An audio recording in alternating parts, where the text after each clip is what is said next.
चरस, गांजा, अफीम तो छोड़िए, दुनिया के किसी और धर्म में, किसी और मज़हब में इतना नशा ही नहीं है।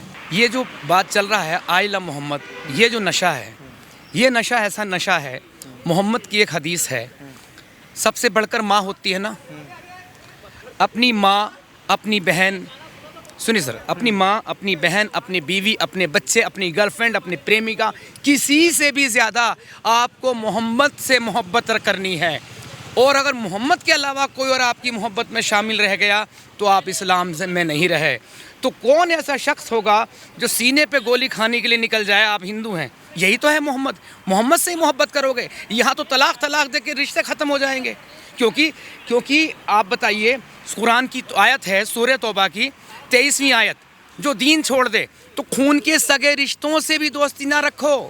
तुम्हारी माँ, बाप, भाई, बहन वही गला काट सकते हैं और उनसे भी दोस्ती ना रखो। ये कौन कह रहा है? ये अल्लाह का कुरान कह रहा है, जो मोहम्मद के ऊपर नाजिल हुआ।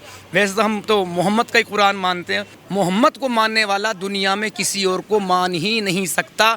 जितने भी लिब्रांडू ये मुस्लिम टीवी पर आकर बैठकर कहते हैं, संविधान की बात करते हैं, लेकिन जिनसे बात करके देख लो, पहले कुरान या संविधान, बोले दोनों एक साथ, दोनों एक साथ, पहले माँ पहले बाप। ऐसा नहीं। अरे भाई, कुरान तुम्हारी माँ हो गया, तुम्हारा बाप होगा, हमारे संविधान से कुछ लेना देना नहीं है।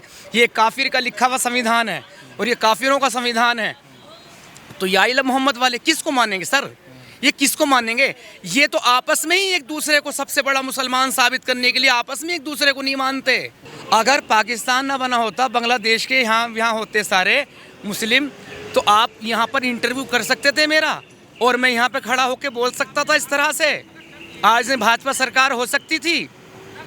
इनकी तादाद कम है, तादाद से मार खा रहे हैं। क्या होता अगर इस्लामिक कोई सीएम होता, मुसलमान कोई पीएम होता, क्या होता? आज जिन्हें हम आतंकवादी कहते हैं, पाकिस्तान के वगैरह वगैरह, वो सारे के सारे यहाँ के मंत्री होते, MP MLA होते, PM CM होते।